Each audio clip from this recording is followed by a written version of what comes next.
Nation Podcast.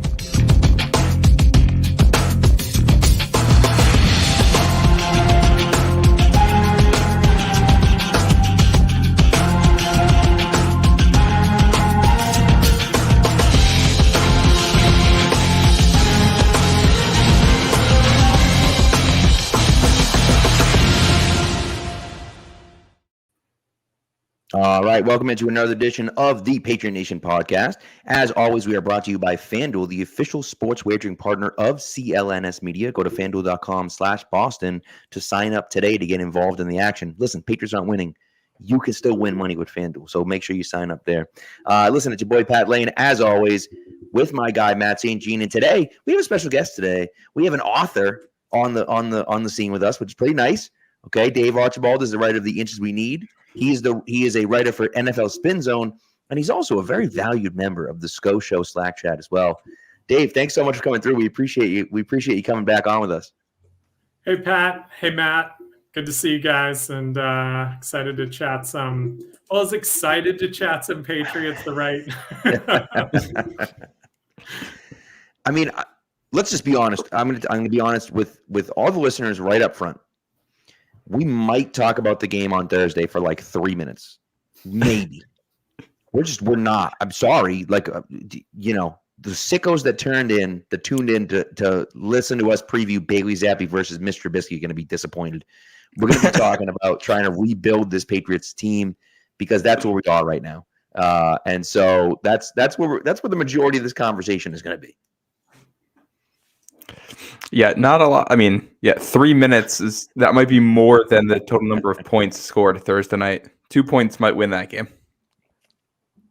My goodness. It's bad. And look, as bad as the Patriots offense is, the Steelers offense is also horrendous. And the Steelers defense is really good. And the Patriots defense is really good. So you get two bad offenses going against two good defenses. I mean, the only way you want to get any real points in this game is if there are multiple defensive touchdowns. That's the only way that's going to happen. It's a real shame Matt Canada didn't stick around for this one because he fits the vibe of Thursday night perfectly. He absolutely does. He so does. That would be great, wouldn't it? And the Patriots injury report looks pretty rough right now, too. Like, even to the extent they have offensive talent, a lot of it's going to be missing or limited. It's Yeah, their best offensive player is out for at least this week, if not more than 1 week. Ramondre Stevenson with a high ankle sprain. Sounds like he's going to miss at least a few weeks. And so that's obviously not good for the Patriots offense. Pop Douglas is still out. Looks like he's still out with a concussion. Kayshon Boutte was back at practice today. Yeah. Means that he could theoretically play on Thursday night, which is great. I mean, he hasn't really done anything, but it's cool. Doesn't move any needles. And so, but it's ugly. It's as ugly as ugly can be. And it didn't look, look, Bailey Zappi, we talked about this on Sunday, but like, it was nice. Look, it was a move you had to make, but like, it didn't really change anything. Bailey Zappi didn't all of a sudden make the Patriots a competent offense. They're just not that good. And look, I think we talked about this a little bit off air, and I was talking to someone about this today, and I'm like, you see all the backup quarterbacks that come in. I mean, C.J. Beathard went in last night for Jacksonville, drove them right down the field. Now, I know they have Evan Ingram, and they have Calvin Ridley, who we didn't throw to in that drive, but, like, fine. But, like, is it a systematic? It seems to be systemic with the Patriots, where, like, what the hell is going on that they can't even move the ball down the field? I mean, everyone else, and we talk about this, everyone else except for the Giants and the Jets, can move the ball, at least do something, and you just have nothing. I mean, the Colts, I get it, they have Jonathan Taylor, but they had Zach Moss, and they still are running Zach Moss, a guy that got cut by Buffalo, who doesn't have a freaking running back. So, like, Buffalo cuts Zach Moss. He's playing his ass off in Indy, and they're scoring points with freaking Gardner Minshew. And I just like, so it seems to me that it's a system problem more than it is about the players. And the players are bad, don't get me wrong. But you feel like they should be able to score some points at least. I think we have a tendency to want to like ascribe one reason to things. And when you're the 32nd offense there's probably a lot of reasons. Right. So you have, I mean, Mac playing poorly, and of course Zappi hasn't played any better in the opportunities he's gotten this year. I thought last game one of the big problems is the offensive line could not pass protect at all. Yeah. On Wenu, I think had his first game since moving to right tackle, where you're really like, boy, I don't know if he looks like a right tackle. Yeah. He actually ran the ball pretty well, especially before Stevenson got hurt. And then, you're missing Kendrick Bourne. You're missing Pop Douglas. You've Parker. Juju led the team, wide receivers and snaps played. He was invisible. Like he's been all year. Except for that one time he slipped and fell over. I mean, there's just not. I mean, like just up and down the line, they're not getting much out of their offensive players. And I think in addition to that, I think it was one of the Ringer podcasts I was listening to earlier. They said that going back as long as some of the stuff has been tracked, that was the worst starting field position a team has ever had for a game. The Patriots averaged like their own 13-yard line. So, if you're going to be a bad offense, you can't have field position that's that awful, because then, your few productive drives end up 20 yards out of field goal range, and you can't even your best drives are pinning the opponent deep. So that's unbelievable. It's a recipe for disaster. Well, I think good. They do have a road to the playoffs, in case anyone was wondering. If the Patriots win out and the Steelers lose out and the Texans lose out and the Bengals lose out except against the Steelers, where they beat the Steelers, and the Chargers win the next 2 weeks and then lose out, and the Broncos lose out except against the Chargers, and the Bills lose out except against the Chargers, then the Patriots will make the playoffs. So, I mean... So where do we order our playoff hats? Right. I mean, it's like practically guaranteed to happen. Yeah. So we're figuring out who's going to start the playoff games. That's the next 5 weeks are about. Right. As long as Ramondre is good to go by then, he'll be fine. Well, I think when we talk about like building this team going forward, I think, Dave, you kind of hit on one of the key things in there, which is that they did like run block well, but they couldn't pass block. And that's what makes evaluating the offensive line kind of hard here when you're trying to figure out who to bring back, because it seems like there's a lot of players that are good enough that you don't want to lose them, but not necessarily players that you feel good enough about like building around. And you get stuck in this middle ground where I'm not entirely sure how you approach it. Yeah, and I think, we had this discussion in this Go Show Slack channel. Like they kind of stabilized the offensive line a month or so ago when they kicked Onwenu out to right tackle and took Vidarian Lowe out of the lineup, and they put in Sidy So at right guard. And I think So has looked really good, but Onwenu, I think, is more of a guard than a tackle, and then it becomes okay. Because Onwenu's a free agent. So do you bring him back and have him play tackle? Do you bring him back and have him play guard and try to find somewhere else for So and have him be depth? Who's going to play tackle if you don't bring back Onwenu? Because it certainly doesn't seem like, from what we saw of Lowe or Calvin Anderson or the guys we haven't seen like Tyrone Wheatley, like I don't think they have an answer in the building. That's a tough position to fill, because Trent Brown's a free agent too. So, even if you bring him back, you're still left with needing a solution at right tackle. It's a pretty tough, and there aren't 64 good tackles in the NFL. Well, there might not be 32. Right, and that's really what it comes down to, right? And Trent Brown, I know Trent Brown looked really bad on Sunday, but I think he's been a serviceable player, more than serviceable. I think he's been a very good player this year. And he was hurt. He's hurt. He's banged up right now. The problem with Trent is that he can't string together a bunch of games in a row where he is healthy and good. Yeah. And so that is the concern. If you're going to sign him to a deal, a fairly long-term deal, because you're going to have to, because he's played well enough that someone's going to pay him, then what? Can you rely on him to be your starting left tackle all year long next year? And the Onwenu question is a great question. And look, I think the Patriots have to look at it one of two ways. if you're comfortable with Mike Onwenu at right tackle and you feel like he's good enough to be a solid to above average tackle, then you sign him and you bring him back. If he's coming back as a guard, I don't know. I don't think that makes sense based on the amount of money he's going to get, based on the fact that we've seen City So play well at right guard. Now, listen, if you want to make the argument that Cole Strange hasn't been good enough at left guard, I guess that's fine. And we have the money to spend. But, like, I don't love the idea. I would rather leave the line intact the way it is and go out and get a right tackle if you don't feel like that right tackle is there. Now, they thought City So was going to play tackle. He played tackle in the preseason. He played tackle and he's moved into right guard, and he's looked very good, I think, at right guard. He struggled at times. He's not like a Pro Bowl or anything like that, but he struggled at times, but he's been good enough at right guard that I'm not bringing Mike Onwenu back to play right guard. I'm not doing that.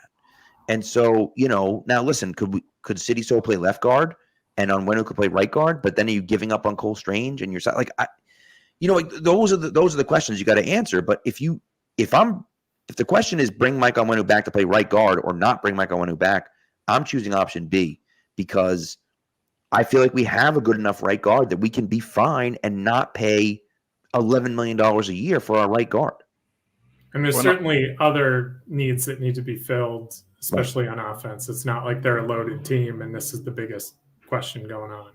Yeah. And a lot's also going to depend on who the other free agents are, because signing on when it might make more sense if you get to free agency and there aren't tackles that you feel like you can sign and start day one. I mean, we don't know what that's going to look like. And we talk about bringing Trent Brown back.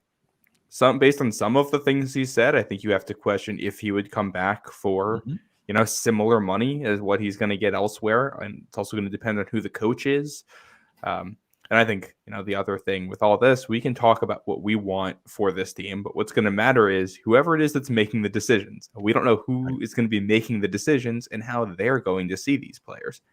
It could be somebody internal who sees the players similarly to how they have been used, but it could be somebody of a very different system who might look at a City So and say, hey, this is a power run blocking guard who can't pass block that well, and I don't think he's a system fit, so we're going to keep Onwenu, and we're going to use So as a backup, and we're going to add a tackle or something like that. Like, I think scheme fit is going to matter a ton because the scheme might be very different, and the eye for talent might be very different in 2 months, 3 months, 4 months, whenever it is we're doing this. That's a great point. It's a great point, too. And so the challenging thing becomes you look at the offense and you understand how talent deficient they are. And what we want is we want talent at the quarterback position and we want talent at the wide receiver position. And we want a line that's good enough, right? We'd love a top tier offensive line. Of course, like you look at Detroit and what Detroit's been able to do and how good their offensive line is. And you sit there and say, man, like that offensive line is unbelievable. They win because of their offensive line. And of course, they also have playmakers. They hit on Amon-Ra St. Brown. Like Jared Goff's playing really well. They have a good offensive system. Jahmyr Gibbs is an electric player when he gets the ball. Like so we can go down the list. But the hard thing for me is that I look at it and think, okay, if you don't re-sign Trent Brown and or Mike Onwenu, now you got at least one tackle position open. You have to address one of them in free agency. You have to. I'm sorry. You have to sign a guy in free agency. Like if you have two tackle spots, you got to sign at least one guy in free agency. And then you're using a top pick on a tackle because you have to, because you can't go into the season without a left tackle. And those guys are just as hard to find as quarterbacks. I mean, if you look, there are not a lot of left tackles that were not first round picks. Right. I mean, that is a tough spot to fill unless you're going to use like the first pick. I think we'd all rather use it on a quarterback or a receiver. 100%. It's what Walker Little played last night. Hurt Trevor Lawrence, but played last night. He was a third round pick. So it doesn't happen often. And so you're going to have to get one of those guys. And there are two really good guys at the top of the draft. The problem with those two really good guys at the top of the draft is also a ton of good quarterbacks and a ton of good wide receivers. And that means you're taking that guy over a quarterback or a wide receiver. And, I think that would be really tough for a lot of people to take. And I don't know how much I love that, taking a guy over a guy like Marvin Harrison Jr. or a guy like Caleb Williams or Drake May. And, that's going to be the real question. Can you get one of those guys in the second round? I don't know. It's tough because if you have a choice between a solid tackle and a star receiver, or a star tackle and a solid receiver, you'd pick the star receiver and the solid tackle every time. But it's hard to but the flip side of that is you can sometimes get star receivers, later in the draft. I mean, AJ Brown was a second round pick. Deebo Samuel is a second round pick. Stephon Diggs was a fifth round pick. I mean, those guys sometimes Cooper Kupp. Yeah. Yep. Yeah. And so it might be easier to get a star receiver later than it is to get a solid left tackle later, just based on what scarcity is. I mean, there's only so many 6'6", 310 guys who have good feet in the world. Yes. Great point. It's a great point. Yeah. And that's why I think in an ideal world, if you could feel good about the offensive line after the next 5 weeks, that's the best spot.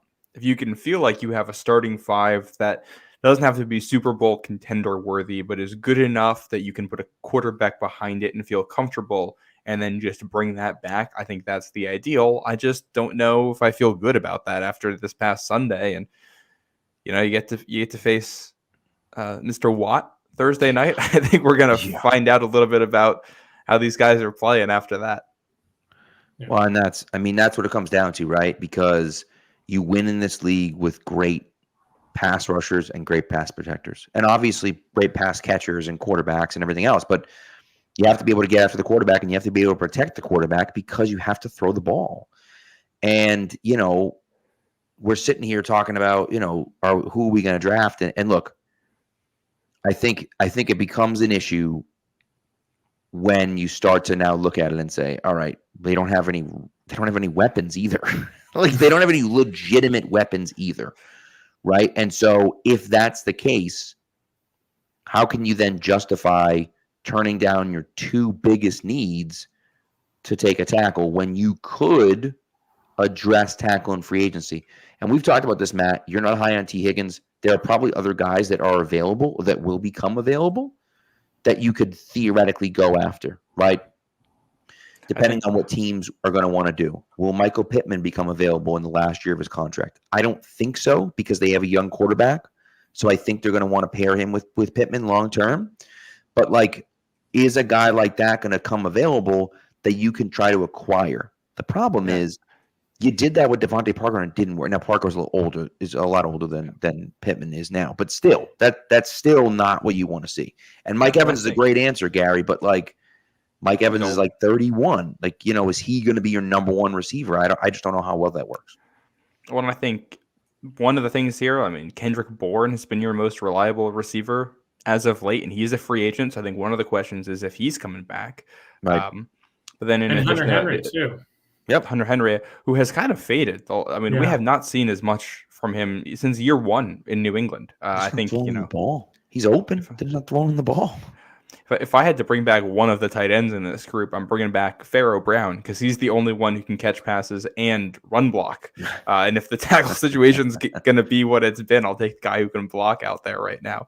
But no, when you look at free agency for wide receivers, Hollywood Brown is a name that interests me, because he's not going to totally break the bank, I don't think, assuming he actually hits free agency and Arizona lets him get there. He's got speed. He's a decent route runner. He doesn't have the best hands, and he's not a contested catch guy. But if your goal is to increase team speed and create some space for quarterback to work with, and if you assume you're also drafting a receiver in there, if you go into the draft with a receiver group that has Hollywood Brown, Demario Douglas, and Kendrick Bourne, and you're adding a guy on day 2 somewhere, I think that is a group that, in theory, can be good enough to put a rookie receiver into, and they should be able to move the ball. It's not going to be perfect, but that's a real NFL receiving core right there. And then it's probably Juju Smith-Schuster is also hanging around because of that contract, and you kick Devontae Parker out of the building. You turn off his code to Gillette the day after the last regular season game. Brutal. And that's That's really interesting. And then the question too becomes, you have the Panthers, who are terrible, of course, right? And the Panthers may not win another game, and if they don't, then they have the number one pick. Of course, they don't have it. Chicago has it, which muddies the water a little bit. If Carolina had it, you would know they're not taking a quarterback at number one overall, right? But I mean, the way they've played, to be honest, would you know that they wouldn't be taking a quarterback? Well, you can't take a quarterback 2 straight years number one overall. You can't do that. Didn't the Cardinals do that? The Cardinals did not do that. Josh Rosen was number 10. Yeah. And they didn't trade like their entire franchise for the number one pick either. But the point is, right, is that the Bears, and there's people talking about it in the chat right now, the Bears are taking a quarterback at number one. They're taking a quarterback at number one. There's enough good wide receivers that you can get a wide receiver at whatever the pick ends up being. Right now, I think it's 5. Even if it's 7, you can get a wide receiver there, whether it's Malik Neighbors or, whomever, Keon Coleman or whoever it is that you like as your second or third wide receiver is going to be available at number 7. The quarterback's not going to be. So if you love Caleb or you love Drake May, you're taking that guy at number 1, and then you're drafting a quarterback, wide receiver, at number 7. If they draft a wide receiver, they might look at it and say, we're drafting a tackle at number 7. I don't know. I'm not sure. Yeah. But either way, I think we can look at it and say, if Carolina doesn't lose, the quarterback's going to be gone number 1. And say Chicago trades out, the person trading up is going to be getting a quarterback. So that's what I think, at least. The first 2 picks, I think, are quarterbacks, whether they're quarterbacks taken by the teams that currently have those picks, right, or they trade them. But it'd be crazy to take some other position there. Yeah. Now, Dave, we talk about quarterback here. I know there's kind of the assumption the Patriots probably go quarterback in round 1 the way things look. Do you think they should do this like Washington did back in 2012 when you look at the state of the quarterback room and double down and take a quarterback later in the draft? Do you think that's a good strategy here? Or with where they are, was that maybe a waste of draft capital on day 2 or 3 that could be used elsewhere? I mean, my feeling is that if you like quarterbacks, take quarterbacks, because they're tough to get, man. It's and I think they should sign someone in free agency, and I think they should draft someone, and if they like a guy later too, draft him as well. I mean, what? Yeah. Did they need Tom Brady when they took him in 2000 in the 6th round and they already had 3 other guys? Not really, but I mean, that one worked out pretty well. Yeah. I think same for San Francisco with Purdy there in the 7th. Yeah. I mean, you don't know. I mean, there's so much uncertainty around it. I think the best bet is just to give yourself more bites at the apple. Right. And look, I agree completely. And you look at what Washington did. They ended up with a guy that could have been a franchise quarterback if he could have stayed healthy, I think. We'll never know, of course, but I think he could have been a franchise quarterback if he had stayed healthy, which of course he didn't. And they still ended up with Kirk Cousins, who is a very good player, right? And I think he has his deficiencies, as we've gone over a million times and people have talked about a million times, but overall, he's a pretty darn good quarterback, right? He's a guy that you can win with. You may not be able to win a championship with him, but you can certainly win and compete with him. And he can keep you relevant and competitive. And so, obviously it worked out for them. I think it's not a bad idea for the Patriots. Look, you're looking at this team. They've tried to cut Bailey Zappi multiple times. Whoever comes in, right, they are probably going to be from some staff in the NFL somewhere. Clearly, they don't love Bailey Zappi either, because all those teams had a chance to pick Bailey Zappi up. And I know the argument that I get from all the Zappi stands is that, well, people try to sign him to their practice squad because that's nice as their 3rd or 4th wide quarterback. They don't care about him being a backup. And so you have to assume whoever comes in isn't going to love him being their backup. Mac Jones can't be here next year. He's got to go somewhere else. He's ruined in New England. He's destroyed. The Patriots have destroyed him. Whether he can ever find it again or not, I don't know. But the Patriots have ruined him. And so he needs to go.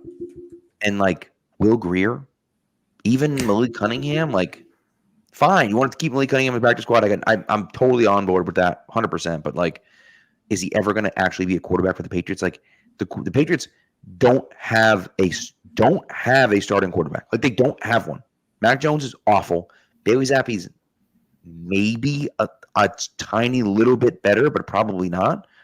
And Malik Cunningham still isn't getting snaps at quarterback, at least consistent snaps at quarterback. He's still wearing a wide receiver jersey in practice.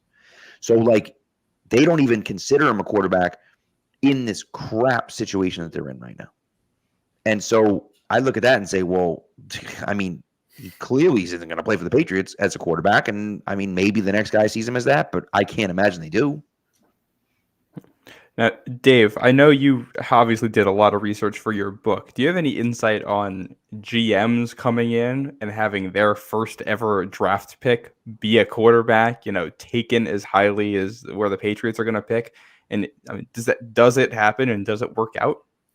It does happen. I mean, one that I can think of off the top of my head is Thomas Dimitroff coming into Atlanta and taking Matt Ryan, I think with the second overall pick in 2008 or whatever year that was. I think it depends. I mean, the tough part is two things. First of all, like if you take a quarterback, you're married to a quarterback. Like there aren't a lot of general managers who get to pick a second quarterback if their first one fails. So you're kind of staking your career and your reputation on that. And the second thing is most scout movement happens after the draft. So if they fire Bill Belichick at the end of the season, they hire a new GM, that GM comes in, he's not going to have an opportunity to bring people with him. So he's either relying on the work product of the people who are already here, the people working under Belichick and Matt Groh, or he's just like going off the reservation on his own opinion on these guys. Like, I just believe in Drake May and I don't care what any of the scouts on my team say. So it's a curious position, and I think the stomach to draft a quarterback really high in their first draft is going to depend on both like how much familiarity there is with the Patriots staff and their system. Like if they hire a GM like John Robinson, for instance, who has worked in New England for a long time and very familiar with what they do, he might be more comfortable leaning on the existing staff. Or Adam Peters from the 49ers. He worked on the Patriots for a long time. If they hire someone from a totally different system, that's a different kettle of fish. And the other thing is their background. If they hire a guy who's been on the college scouting side, maybe he feels comfortable going it alone on his own opinion. That was the case with Thomas Dimitroff, who was a college scouting guy. That was his background. If you hire a guy from the pro scouting side, he's probably going to be a lot less comfortable with that because that's not the world that he's been in. Do you have a preference there between college scouting side and pro scouting side for hiring as we look at next steps? I don't. I mean, I think there are success stories in both camps. It's really hard to, in the book I went through, some of the GM candidates that I'd be interested in interviewing. It's really hard to evaluate GM candidates because you don't know who would input on what decisions. If you're hiring a head coach, if he's the offensive coordinator, you can look at the offense and assume he had a big role in the offense. But, your director of college scouting, he gets like so many picks a year and he can get overruled by the GM or maybe somebody else in the right. building. Like, you don't know, maybe he was the guy in the building who didn't want, them to take N'Keal Harry over DK Metcalf. There's so little we understand about what goes on in any individual front office. So I think it's hard to evaluate GM candidates generally. I think the draft is a little crapshooty, so maybe I'd rather a pro scouting guy because there's probably more real differentiated skill involved there. But I mean, there have certainly been great college scouts who went on to be great GMs. Yeah. I don't know. It's an interesting conversation to have, and I don't know who's going to be the guy. I just, I've heard people say Belichick's going to be back, and I don't know how you bring him back at this point. I don't know how you can possibly bring him back after what you've seen the last few years, and especially, the situation that's happening right now, like where they haven't drafted well in years, right? And it looks like they hit on Christian Gonzalez. It looks like they semi-hit on Keon White. Maybe they got a player in City So. I think Bryce Behringer is good, but he's a punter. So like, I haven't seen anything from Marne Mapu. I think he's playing out of position, but whatever, doesn't matter. Like, even still, that's more towards the coaching, right? So you can start to look at it and say, we go back and forth and look at it. I don't know. It's one of those tough situations that I just think we have to move on. And someone asked about Troy Brown. He's got to go. Troy Brown's got to go. We haven't seen. When's the last time you saw a Patriots receiver get better? It's been years. I mean, I don't see it. I just don't see it. And so that's the situation for me. And look, the question, and because this guy's saying, which he's right, firing Belichick will be done, right, is what he said. And I don't blame him for feeling that way, because the first question that people ask, and it's a completely legitimate question. Who are they going to get to replace him? Who's going to replace Bill Belichick, right? And my answer to that question is, I was talking to the guy in front of me at the game about this. The guy they bring in is not going to be better than Bill Belichick. He's not going to be. But he's going to be different. And we need different. Like we do. We need someone different. And maybe he can grow the team, and the team can grow with him, and he can get better, and so on and so forth. And I don't know if the game is past Belichick by. I'm not sure what's going on. I do know that what's happening right now is not working. And we've seen the team get progressively worse since 2019. And it's not like they've just sat on their hands and done nothing. They've tried a million different things. They've brought guys in, they've signed guys, they've drafted guys, they've traded for guys, they've done all that, and none of it has worked. And so, like, at a certain point, you have to sit there and say, okay, whatever was going on, it isn't working, and so we have to start over. I think, too, first of all, a lot of really good team builders and a lot of really good coaches have disaster seasons. I mean, the weird thing is that we haven't. I mean, Howie Roseman's great, right? They went 4-11-1 3 years ago, or Jalen Hurts' rookie season, something like that. Kyle Shanahan's had 3 seasons where they won 6 games or less. Yep. But I do agree, like, the overall trend has been bad. And the other thing is, even if you have all the faith in the world that Belichick could turn this around given enough time, he's going to be 72.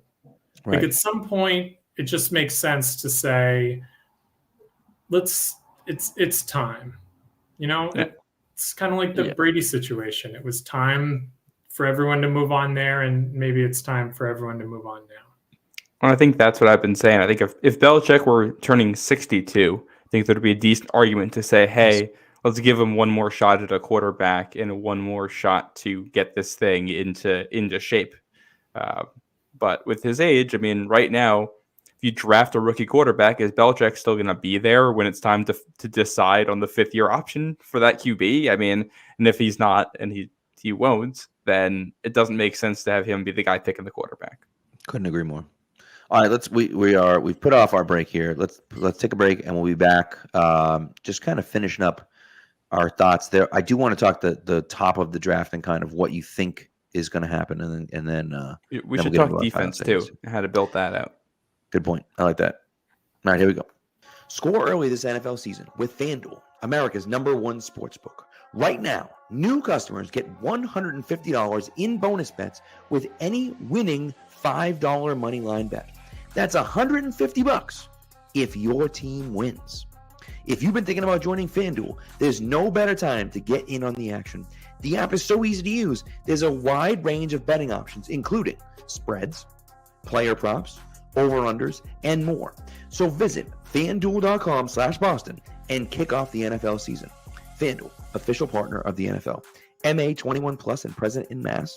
Hope is here. First online real money wager only. $5 pre-game money line wager required. First online real money wager only. $10 first deposit required. Bonus issued as non-withdrawable bonus bets that expire 7 days after receipt. See terms at sportsbook.fanduel.com. GamblingHelpLineMA.org or call 1-800-327-5050 for 24/7 support. Play it smart from the start. GameSenseMA.com or call 1-800-GAM-1234. All right, so let's get into the defense a little bit because look, the defense right now is playing out of their minds. They're playing great, and it's really it's a patchwork secondary, right? You're talking about Jonathan Jones and J.C. Jackson, and what's his name, Miles Bryant. Those are your top 3 corners right now, right? and so that's one of those situations where it's like, well, wait a second. They're doing that with this, which is not good, right? And so, the fact that they're still not giving up a ton of points, and look, I understand. I get it. I do understand that they haven't played high-powered offenses. I understand that. But giving up 10 points in the NFL 3 straight games is impressive. I don't care who you're playing. I don't care who it's against. It doesn't matter. It's smart. It's good. And so, so I think that's, they're playing really well right now, but Matthew Judon's going to need a new contract. You're going to have to decide about Kyle Duggar. You're going to have to decide about, well, Peppers is not a free agent, so fine, but you got to decide about Kyle Duggar. I think Peppers and Judon each have 1 year left after this upcoming season. So yes, but Judon, the issue with Judon is that they gave him money. They did what they did with Stephon Gilmore, where they gave him extra money this year, but they took the money out of next year's salary. So next year, his number is super low. He's getting paid like almost nothing next year. And so you're going to have to renegotiate his deal if you want him to stay here. And I think they did that to give him, hey, we love you here. We want to give you some more money, but maybe we're not, we're far away on a contract extension, but we're going to give you this money because we want to extend you. Right. And I think what you've seen from Judon, frankly, I will be so disgusted with the Patriots if they let Matthew Judon walk. So disgusted, because the thing is, not only is he a great player, this guy's hurt. He's been at every game. He's been in all the away games. He was out running sprints. He raced Matthew. So while they were running like the first team offense warm-ups on Sunday, he was out there running sprints and racing Matthew Slater. Like, he's out there with the guys still. And like, he's around the team. He's in the locker room. He's inspiring guys. He's talking to. That's the exact guy. The exact guy that you need in your locker room. If you let that guy walk because you won't give him any extra money, that's absolute crap. And I'll be pissed at the Patriots for doing that. Regardless of who the guy is, that should be the first guy. Like, if you walk in and you're a new guy, you should be like, all right, we got to lock that guy up. That should be priority number 1. He is going to turn 32 in the preseason next year. So he's true. Yeah. Probably you don't want to go too long in terms of years and guarantees. Right. Yeah, maybe not a 5-year deal, but a 3-year deal, or 2 extra years, right? Bump up this year and then 2 extra years after that, I think is totally reasonable. Well, and I think the other side is there's an argument to be made for trading him if you can't figure out the deal with 1 full year left and a good pass rusher and a team leader. If you're not going to be good and he's not going to be around when you're good again, if you can get something back for him, I think there's value there. It's just the issue becomes if Uche ends up leaving in free agency and you trade Judon, who's rushing the passer? And right. Those guys are usually not that cheap to get. And you're either paying a lot in free agency or you are drafting them high. This is what we've been talking about. I mean, this is the issue. Like, they need offensive tackle, which you can usually only get in the first round, and they need quarterback, which you can usually only get in the first round, and they might need defensive end or outside linebacker, which you can usually only get in the first round or maybe the second, and they need wide receiver, which you don't want to pass on the guys that are sitting there because you have some really good prospects and you're going to be picking. So it's not the spot you want to be in. Outside of that, they're fine. They just need the 4 most important positions that you can only use first-round picks on. Yeah, and I think the pass rush has been a problem since Judon went down. I mean, last game they only gave up 6 points, but Herbert had all day on some of those dropbacks. I mean, they were not getting much heat on him. No, Josh Uche has disappeared. He's disappeared.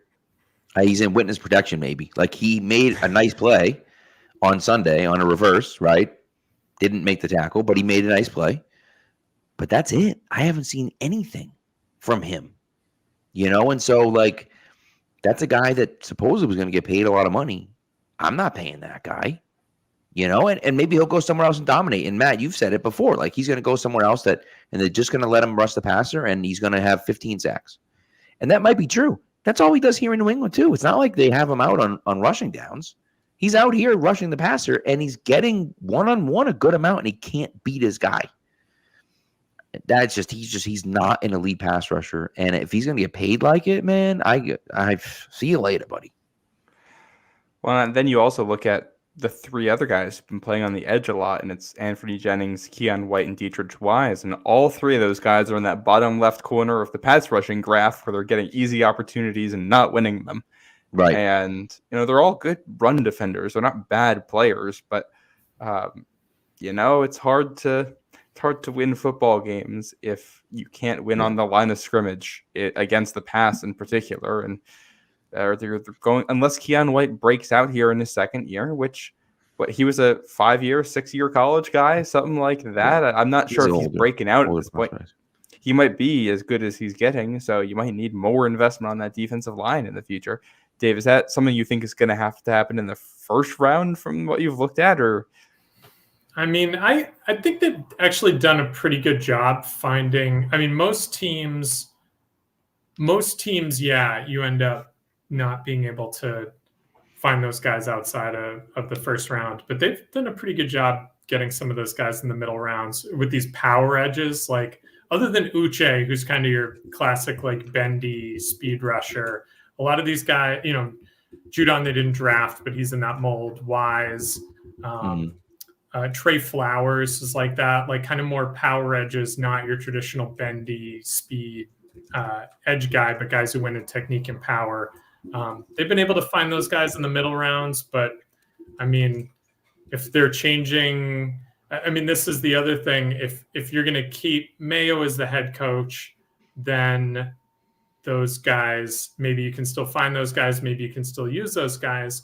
But if you're going to change your head coach, you're going to change your defensive scheme, maybe it's harder to find those guys, and maybe you need a different body type. And that goes for some of the other positions too. Like, I look at those linebackers, Bentley and Tavai have been playing really well this year. But if they go to, like, the scheme the 49ers run, those guys can't play in that. That's not what they want out of linebackers. Right. Well, and that's the question, right? And then do you move a guy like Mapu into that linebacker spot, right? And I don't know. It's just, there's a lot of questions on the defense side of the ball as far as, like, those things are concerned. Now, Mayo, I wouldn't necessarily hate Mayo being the coach, right? You've seen what D'Amico Ryans has been able to do in Houston. Now, D'Amico Ryans is a different guy than Mayo is, obviously, but, like, I wouldn't hate it. Now, what he has is a very good offensive coordinator. But what I want is a new guy. Don't give me a retread. I swear to God, if Jim freaking Harbaugh is the coach of this team, I'm gonna murder someone. I cannot do it. What do you think of that, Dave? What do you think of Jim Harbaugh as that coach? I mean, when I studied retreads generally, they actually had a little bit better track record than new hires. So Bill Belichick was a retread, right? Right. Pete Carroll in Seattle is a retread. Certainly there are success stories with those, because I think you filter out, like, the Cam Camerons who are just disasters. Harbaugh, I think, is a guy that is a really good culture bringer, but he has a shelf life, I think. And that works really well in college, where they don't have to look at your face that many years. Right. I think, and you can make it like a cult there too, with the way you kind of control the players in a way you don't do in the NFL.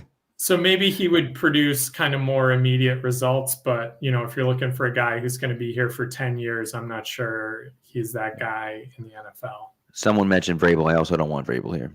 I like Mike Vrabel a lot. I like him a lot. I don't want Mike Vrabel here. I don't. I just, look at what's going on in Tennessee. Like they're just not. They're fine, but does that strike you as like institutional stability? Like they're just. I don't know.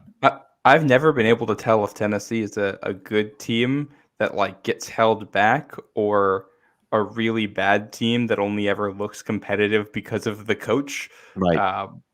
And I don't know. It's hard to parse. It's a weird situation going on there too with the way it was that the GM got fired after the AJ Brown game last year, which I've never quite seen a GM firing like that. You know, where the owner comes out and says, "Wow, look at this move that you did, and it just cost us this game, and I'm firing you now because of it." You rarely see that, and yeah. Well, but you wonder the ownership there in Tennessee too. That makes well, and you wonder too, like you also wonder. It's a funny ownership does that. Did they want to re-sign AJ Brown, and ownership wouldn't give them the go-ahead to pay? And I don't know. I don't know that for a fact, but like. Has Tennessee broke the bank on a bunch of different guys? Like I don't think so. I mean, they traded him and then drafted Treylon Burks. Like they tried to draft his replacement with the pick they got for him. So like they knew they needed a wide receiver, but instead of signing AJ Brown, they drafted Treylon Burks. Like I don't know. And again, I have no idea. I have no basis of knowledge in that. I haven't heard anything. There's been but like.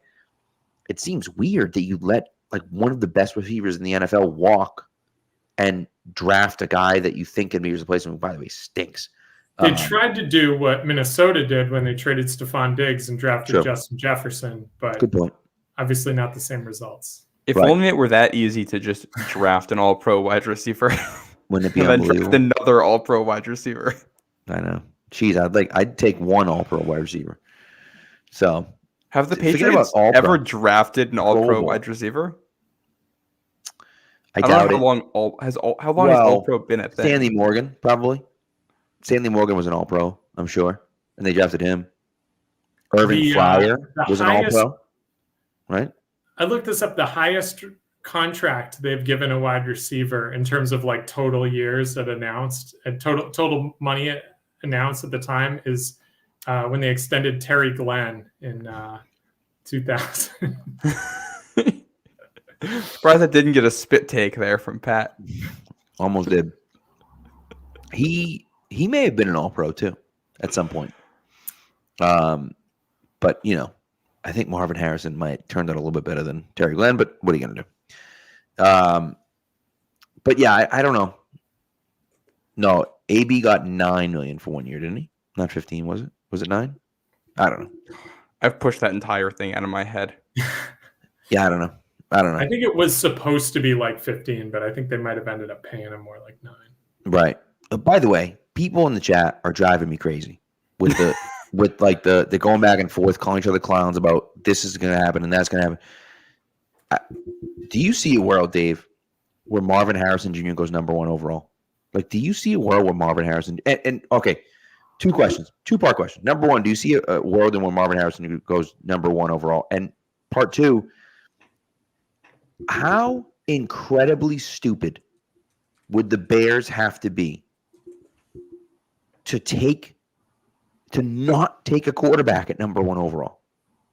How incredibly stupid would that be? Because the Bears, they cannot have faith in Justin Fields. They can't. After seeing what you've seen, after what has happened there, you can't. You cannot possibly still believe that Justin Fields is the guy in Chicago. Now, maybe he can be a good quarterback. But these guys are generational type quarterbacks. They are. This is not 2 years ago or last year, right? When the 2 years ago, right? Kenny Pickett was the only guy taken in the first round. That's not 2 years ago. Right? I think there's a chance this might be like 2021 where there's one generational guy and a whole bunch of other dudes who show something and get drafted high. Well, and you might be right. You might be right. The only difference, the difference for me between this and 2021, like I saw Zach Wilson. I have never been so sure in my life that a guy was going to bust. Never. I knew From the second I saw his tape, I'm like, there's no way this guy's ever going to be good in the NFL. And then when the Jets took him, I'm like, there's definitely no chance he's going to be good because he's on the Jets. But it was one of those things where I was like, I knew he was going to suck. Trey Lance was a massive red flag. A massive red flag. Right? And Mac Jones, I loved Fields coming out. I loved him. He was my number one, well, not my number one quarterback. He was my number two quarterback because obviously T-Law was the number one quarterback. Fields, I thought, was the number two quarterback by a good margin. And I thought Mac was fine, but like nothing special. To me, you have Caleb who to me, skills are off the charts. Like the skills are off the charts. I don't know what the rest of it. Like the problem with quarterback is that it's not just skills. It's everything else, right? I don't know if he has that. I don't know. He might, but I don't know. Drake May looks like same type of guy. Jaden Daniels looks like a freaking monster. Like Jaden Daniels is probably going to win the Heisman, and he's very well deserving of it. He's been fantastic this year. So like, I just think that, and even if you want to include Bo Nix and Michael Penix Jr., who I don't really like Bo Nix, and I'm going to be so sad if the Patriots draft Bo Nix and he's their starting quarterback. But like, the guy who played against Mac Jones in college. He was a freshman when Mac Jones was a freshman. Like, what are we doing? Like, come on, man. A lot of these quarterbacks are because Jaden Daniels is. I mean, it's like they're all a clip of him throwing a touchdown pass to Brandon Ayuk. I'm like, what? Yeah, you got Daniels as a fifth year. Yeah, Nix is a fifth year. Penix is a sixth year guy. Yeah, which that's the other thing here is like we're starting to enter nearly Brandon Whedon territory with these guys, and it's COVID not quite screwed everything up. Everyone's coming out late though. I feel like. Well, and it's like I don't know how to factor that into evaluations because usually the longer a guy is in college before they come into the draft, the more questions you're going to have about how they're finding their success and how it's going to translate. Quarterback is a little bit different, but also, is it? If we're looking at guys who are sixth-year quarterbacks playing against guys who are 19, 20 years old, I feel like there has to be some advantage if you're 24 playing in college. Right. But I have no idea how to evaluate that. Yeah.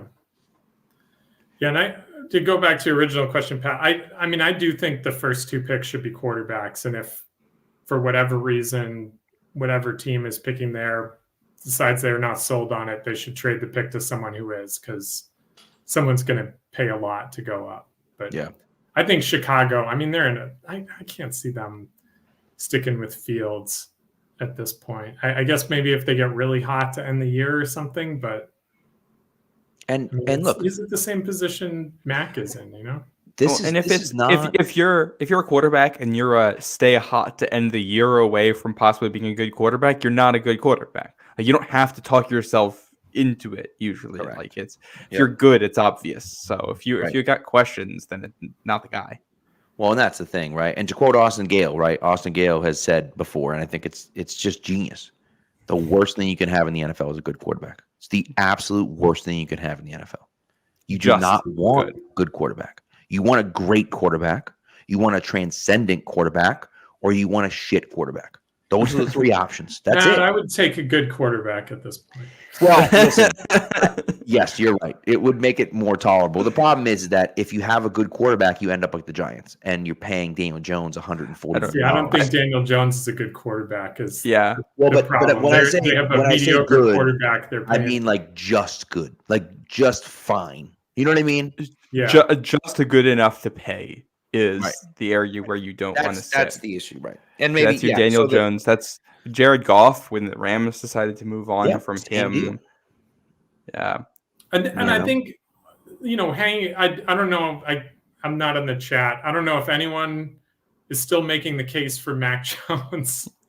No one is. The year of our Lord 2023. But I mean, with Fields, with Jones, all these guys. I mean, this is the time we have to pick up the fifth-year option. Right. And so, and Jordan Love too is kind of in this boat. So at this point, you either got to decide like, okay, we're in for 2 years, or you got to move on, because you don't want to go into that year with like a lame duck quarterback. And we'll see after that. Yeah, they got to trade him. And so, and by the way, I don't want to cast aspersions on Marvin Harrison Jr. I think Marvin Harrison Jr. is a phenomenal wide receiver. He could be the best wide receiver to come out in the last 5 years. Like, and that's legitimate. He's incredible.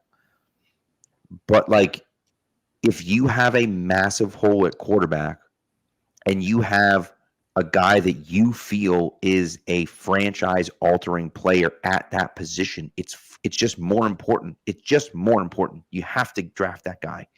And so, like, it doesn't matter that Marvin Harrison Jr. is a transcendent receiver. That's great. Justin Jefferson's a transcendent receiver. How's that worked out for Minnesota? You know what I mean? Like, it doesn't matter if you don't have the great quarterback. You're not going to win. You're still not going to win without it, right? And so you have to have the quarterback. To me, it's just more important. And so if you have that number 1 pick, and especially being in the Bears situation, the Bears are going to have another top 10 pick. You can get another really good wide receiver. He's not going to be as good as Marvin Harrison Jr. He's not. But, like, you can get another really good guy in that spot. I think you'd be silly to draft Marvin Harrison Jr. number 1 and then pray that one of those quarterbacks drops to 6 for you. I just think that's stupid. Well, I think quarterback is tough in the draft too, because you can't afford to not take a quarterback if you're in a position to take a quarterback, but you also can't afford to take a quarterback and miss in some ways. Like, it's right. And that's why it all comes down to how you feel about an individual quarterback prospect and how you feel like they fit your team and the people you have. So it's hard to look at the players the Patriots are putting out at the quarterback position right now and say that they shouldn't take a quarterback at number 2 overall.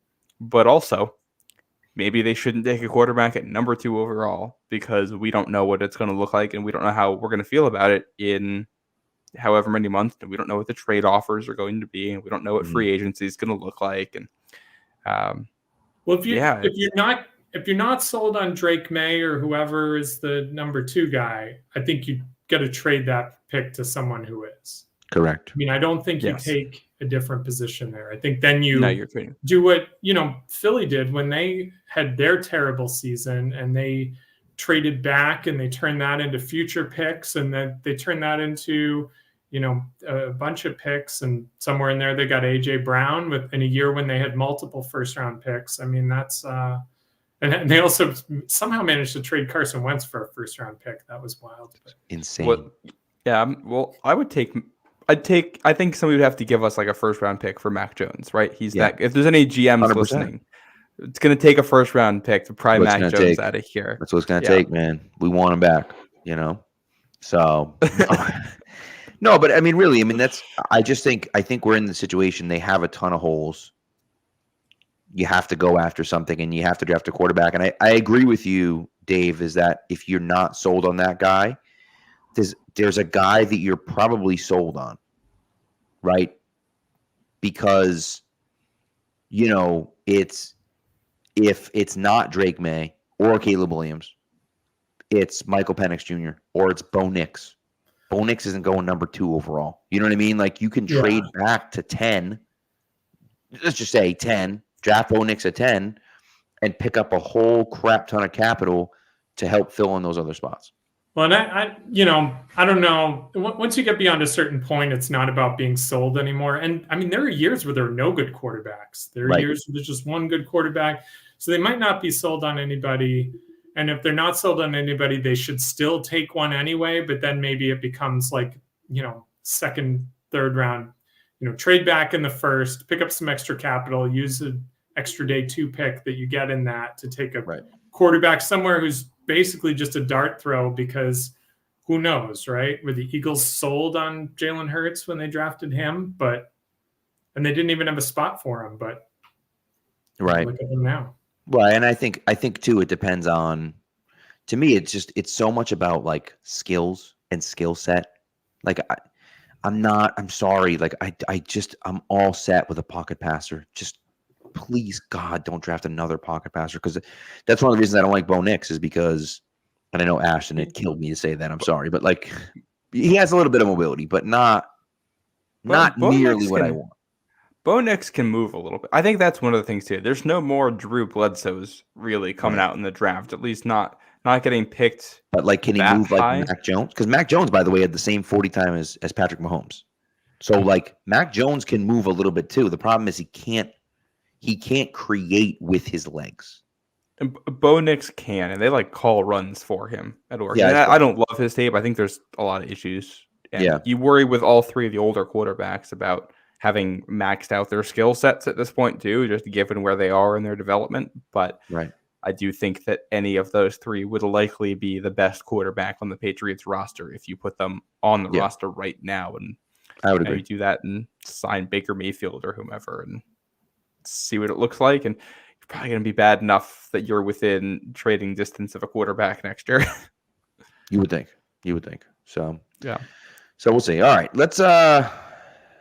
Any last thoughts from Dave before we hit our last segments on like what would your plan be from here if you got to pick? I mean, I think other than quarterback, they just have to invest more in the offensive infrastructure. And I mean, they didn't do a good enough job adding pieces around Mac. And I think Mac has a lot of deficiencies, but I think they haven't done him any favors. And, right now they're not doing Bailey Zappi any favors with what being surrounded with. The other thing I think that we talked a little about defense, I feel a lot worse about cornerback than I did coming into the year because Christian Gonzalez looked great for that month, but Jack Jones is gone.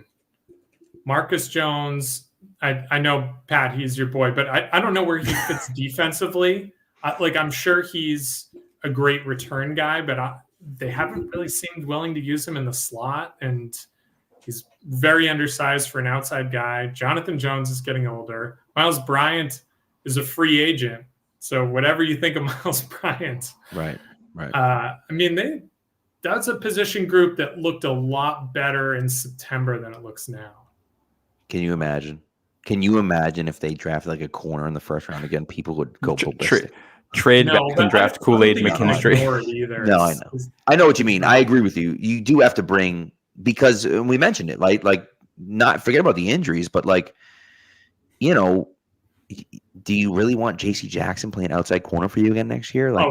No, not 14 million either. Right. So you're going to have to, and obviously you hope Christian Gonzalez is back, but Christian Gonzalez will be back. Right. And so, but you still have to fortify that position, and you just don't have anyone right now that can do that. I don't think. Well, I think if you have a true corner one, which Gonzalez appeared to be in the limited sample size, you can kind of throw mid-round picks at other corners and some money in free agency at other corners and make a secondary work. I think that's one spot where you can be effective in free agency and where defensive coaching can matter a ton. And I'm a Michigan guy, but I will say Mike Sanders still from Michigan is a guy who's looking like a third, fourth round prospect who I think fits what the Patriots do a ton. And he's a culture guy and a guy who'd fit in very well with what the Patriots have done the last couple of years, and with Jabril Peppers, who's another Michigan guy. And it's like, all right, that's a way you could add another body to the room without breaking the bank and add somebody who can be competitive next year and be your third, fourth, fifth corner, wherever he ends up in the depth chart. And you're still using your first 3 picks in the draft on offense and feeling good. That's a good point. I like it. All right, let's get into our final segments. This has been a lot of fun. Been a lot of fun, Dave, but it's not over yet. Don't worry, people. It's not over yet. We still have our final segments. Up first is our prop bets of the week. And Matt went 2-0 last week. Matt had a Tony Pollard anytime touchdown, who scored a touchdown for the second game in a row. Pretty unbelievable. And he had the Falcons Jets under 34, which that was cake. When in doubt, I'm finding the lowest under of the week and then betting the under because it's been that season in the NFL. I'm taking an insane under this week, just a completely insane one. I went 1-1. I had the Bryce Young over 10.5 rushing yards. He had 0 rushing attempts, so that one didn't hit. And I had the Packers Chiefs over 42.5. On the year, Matt is 12-14. I am 8-18. A comfortable 4 behind. It's not looking good for me. I think probably going to be running the Patriots conditioning test, and that's okay. I don't mind. That's our punishment here, Dave. Whoever loses has to do that. Yeah, I've accepted my fate, and I will do my best and try not to die while I'm doing it. But yeah, it's just the offensive line one. It's not the one that the wide receivers or something like that has to run. But still, it's not great. So if I can be mildly more cardio athletic than Trent Brown, I'll be all right.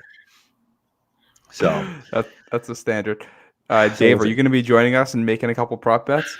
I don't think so, but you guys go ahead and maybe I'll figure something out by that time. All right, Matt. I'm gonna let you start. I mean, we're doing. I always do a Thursday night game, and it's the Pats, and it's the Steelers.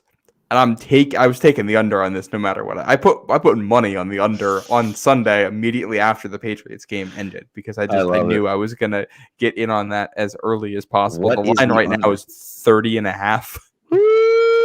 30.5. It's not even gonna get close to that. I would have considered taking the under for about 10 less points than that. So 30.5 is gonna be cake. That's gonna be easy. He says there's gonna be 4 defensive touchdowns. Yeah, I'm going to take the under on minutes of the game that I watch on Thursday. It's my cousin Lizzie's rehearsal dinner for her wedding. Yeah, so that's much better use of your time. That's one of those where you're like, oh crap, it's during a Patriots game. Like, what the hell? And now you're like, oh, it's during a Patriots game. Okay, no big deal.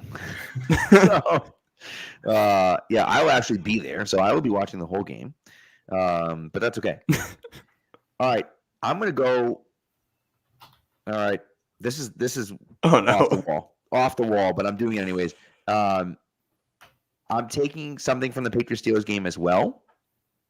I'm going Patriots Steelers first drive of the game result in a field goal attempt. Oh, okay. Actual turnover, dude. So punt is like -125 or something like that right now, and field goal attempt is the next one. I don't think there is. It might be turnover. I was like, no, I'm going field goal attempt. I think the Steelers going to get the ball to start. Patriots going to win the toss, defer, Steelers get the ball, and kick a field goal 3-0. That's what I think is going to happen, but you never know. That would be really fun. I'm excited to hear how disinterested Al Michaels ends up being Thursday night. Is it that there's a part of me that's genuinely excited for this game? Like, it's going to be so bad that it's going to be funny. Right. Like that. Oh, yeah. Like, we've crossed that threshold here. Maybe I'm just a sicko, but I enjoy the awful, awful football games. It's going to be fun. I'm excited for the terrible towels. It's a blackout on Thursday night. They're wearing the all black. They're asking fans to all dress in black. It's going to be great. I'm very excited. Wearing all black to Bailey Zappi's third funeral. I know. Oh God, it's gonna be bad. It's gonna be so ugly. Yeah. My second prop here, I got an over.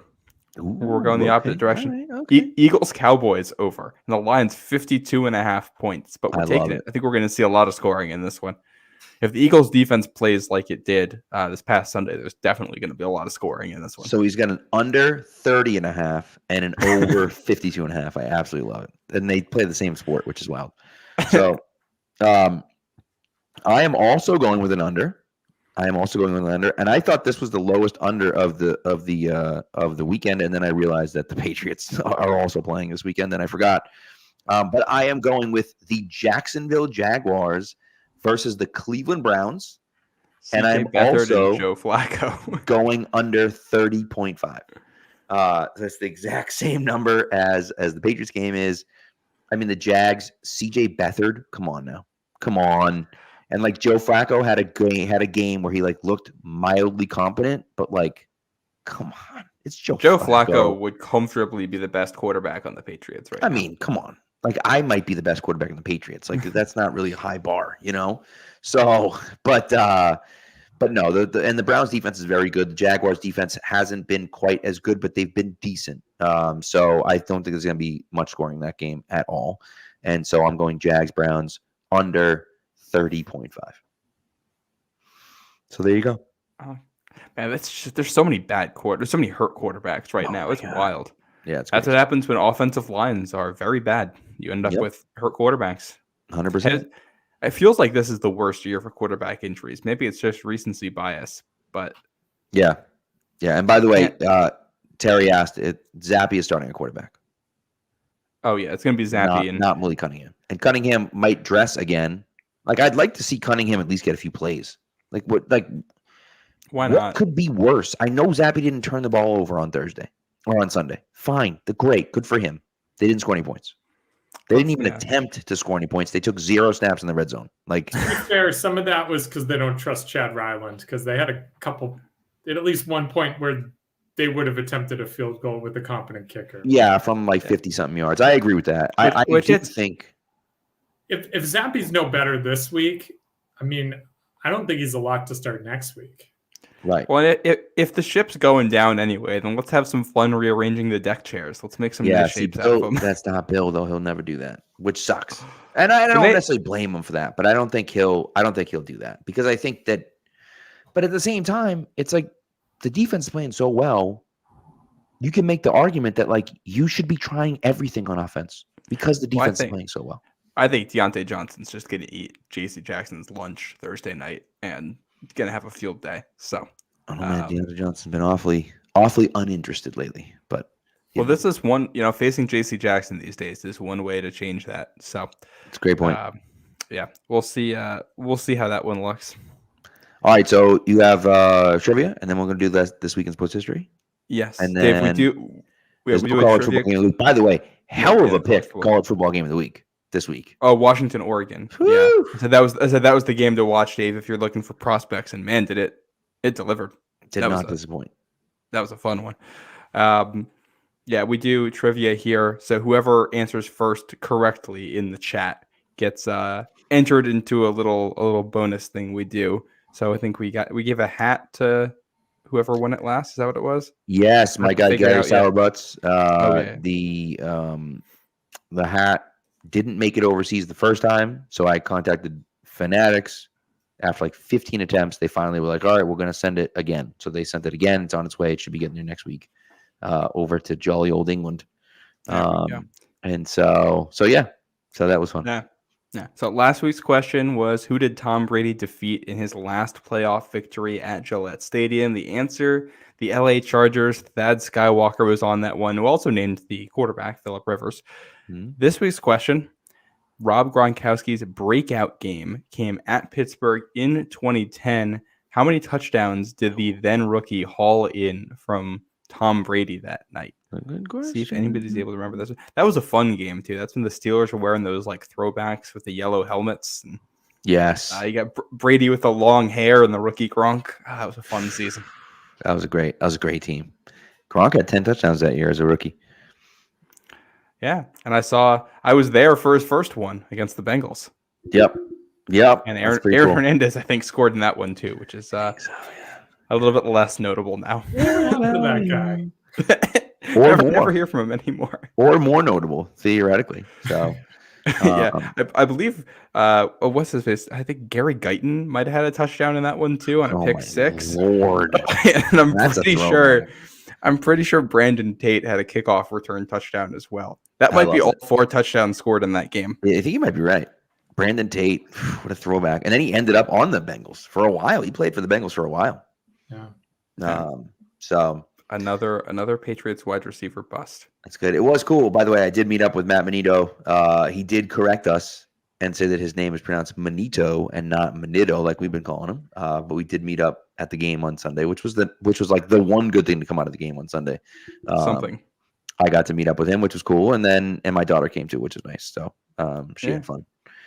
So, anyways, all right, good question. We got some right answers here, it sounds like. My dad texted me the correct answer as well. Got a lot of right answers in here. He was later. He was later than the first person in the chat, but nevertheless. All right, let's get into our final segment of the podcast. Here we go. And now for something we think you'll really like. This week in sports history. All right, I have one. I'm going to go first, if you don't mind. I'm going to go first. Today, on this day in 1943, so it is September. I almost said September. December 5th, 1943. The Steagles ended. The Steelers and Eagles merger ended. So this was during World War II when the NFL just didn't have enough players, and so they were combining teams. And so the Philadelphia Eagles and the Pittsburgh Steelers combined teams together and played the 1943 season together, and then disbanded at the end of the year. And then in 1944, the Pittsburgh Steelers combined with the Chicago Cardinals, who notably were in the news this week because they were the last team to lose 3 consecutive games while allowing 10 points or less back in 1938, of course. But in 1944, the Chicago Cardinals and the Steelers combined as well. They got called like the Carpets because like Carpet. They also, it was a good name because they went 0-10, so they were the Carpets. So there you go.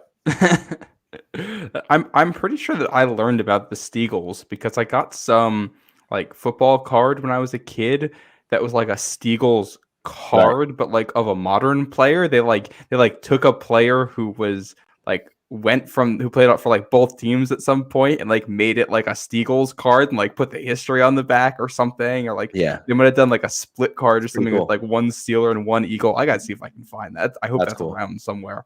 Yeah, in a very weird way. Dave, you want to give yours? Sure. So I just searched on onthisday.com. That's what December we do too. 7th, don't let us fool you. That's what we do too.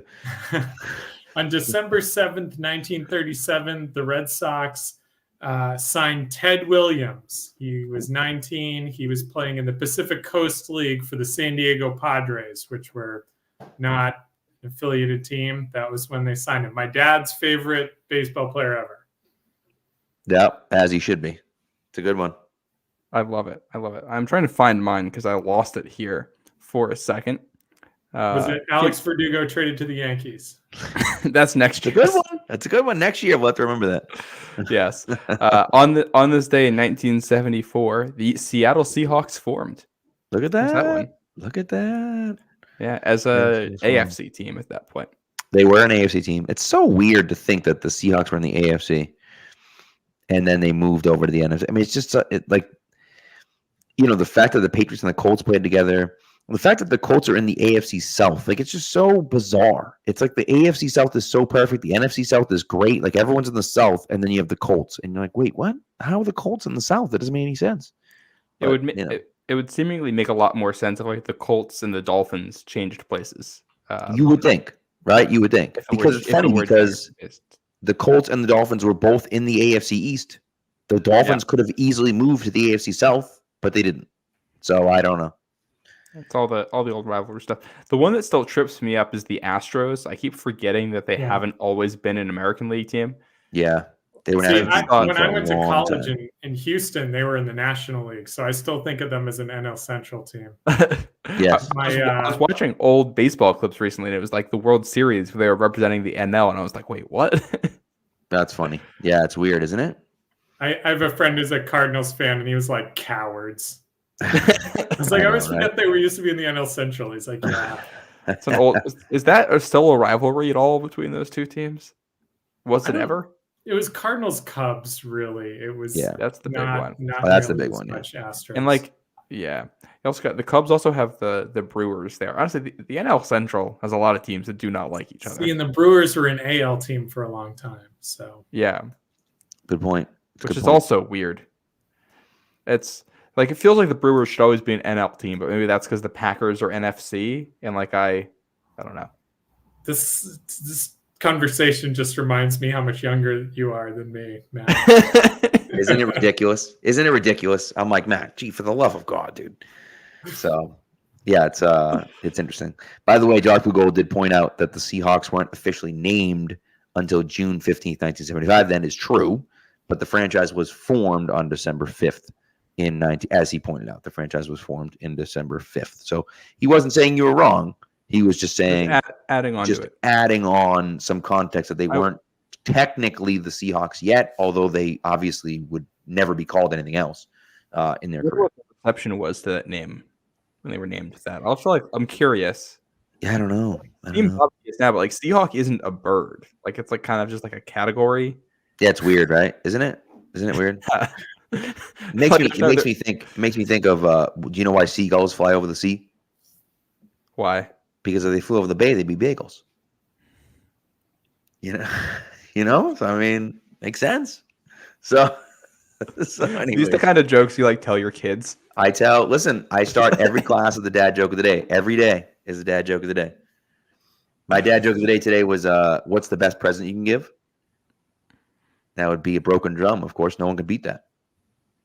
I mean, come on. You know? So it's every day. And the kids hate it. They say they hate it, but they love it. They actually love it. Hey, So. Dave, if you want, there's actually a co-host position for the show open right now. Listen, I'd be long gone. If I wasn't the one running things, I'd be long gone. I understand that. I know that. So, yes, that's right. That's right. Chris agrees. Mr. St. Jean agrees. Thanks. Dad jokes Thanks, rule. Dad. Seattle. That was an accidental one. That So, all right, let's get the hell out of here before we get ourselves into trouble. So, thanks for coming through, guys. We appreciate you guys. Matt is going to be alone on the stream, or perhaps joined by someone not named Pat Lane on the stream on Thursday night. I will be in Pittsburgh, so I won't be streaming after the game, but we will be back with you next week. I would say probably next Wednesday night, and we'll go from there. So, no Sunday show, but Wednesday for sure. So thanks for listening, guys. As always, we appreciate you. And yeah, we're joined by his old friend, Hello Darkness. Yes, there you go. But anyways, well, thanks for listening, everyone. We appreciate you guys. Love you. And we will talk to you